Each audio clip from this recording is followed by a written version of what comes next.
বলে সূরা দোহাই বলছেন নবী সাল্লাল্লাহু আলাইহি ওয়াসাল্লাম এতিম ছিলেন না ছিলেন না।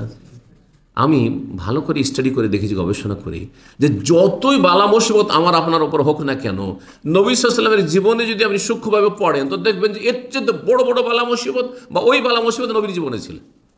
আপনি এতিম, নবী এতিম।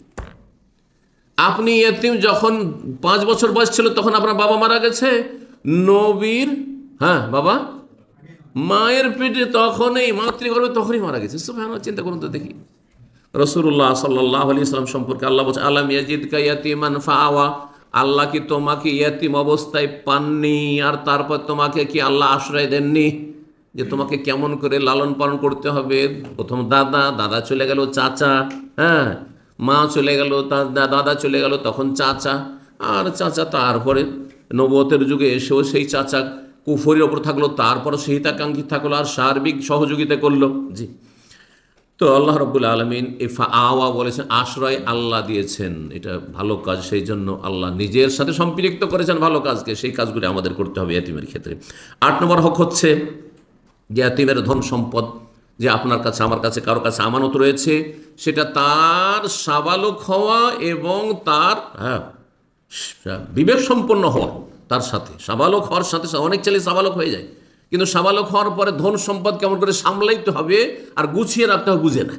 সেটা আপনাকে দেখতে হবে যে এই ছেলে যে 18 বছর 20 বছর বয়স হয়েছে, একে টাকা পয়সা তার বাবার যে আমানত আছে একে যদি দিয়ে দিই যে তুমি এখন সংসার চালাও, তোমার বিয়ে শাদী দিয়ে চালাবে না, এই সব ফুটিয়ে ফাটিয়ে খেয়ে ফেলে শেষ করে তারই দেওয়া যাবে না।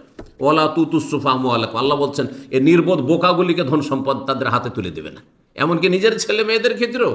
জি, ছোট ছোট বাচ্চাদেরকে স্কুলে যাচ্ছে দিয়ে দিলে 500 টাকা নোট দিয়ে দিলেন, না খবর দেন না।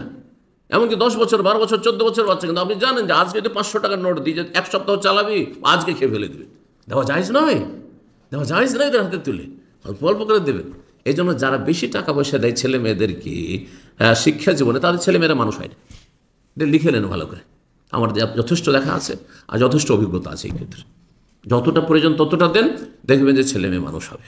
জি, আপনার পয়সা আছে, পয়সার জন্য মেলা কাজ আছে, মেলা আল্লাহ সন্তুষ্টিমূলক কাজ আছে, দুনিয়া আখিরাতের অনেক কল্যাণের রাস্তা আছে, সেগুলি করুন। জি, তো বলছিলাম যে সাবালক হোক আর তারপরে বিবেক সম্পন্ন হোক আর তারপরে ধন সম্পদ সংরক্ষণ করার মতো তার মধ্যে যোগ্যতা এসেছে, যখন সেটা আপনি অনুভব করবেন তখন ধন সম্পদ তার হাতে আমানত তুলে দেয়। এটা নয় 25 বছর হয়ে গেছে ছেলে, আর তারপরে অথবা মেয়ের বিয়ে হয়ে গেছে, স্বামীর ঘরে চলে গেছে, আর তারপরে সে সুখে আছে সংসারে, বলছে আমার আব্বার টাকা পয়সাগুলো বুঝিয়ে দেন, বলছে না না না না পরে দেবো পরে দেবো, আর আপনি ভোগ করতে আছেন, আপনি কাজে লাগাইতে আছেন, খাটাইতে আছেন, না হারাম, দিয়ে দেন।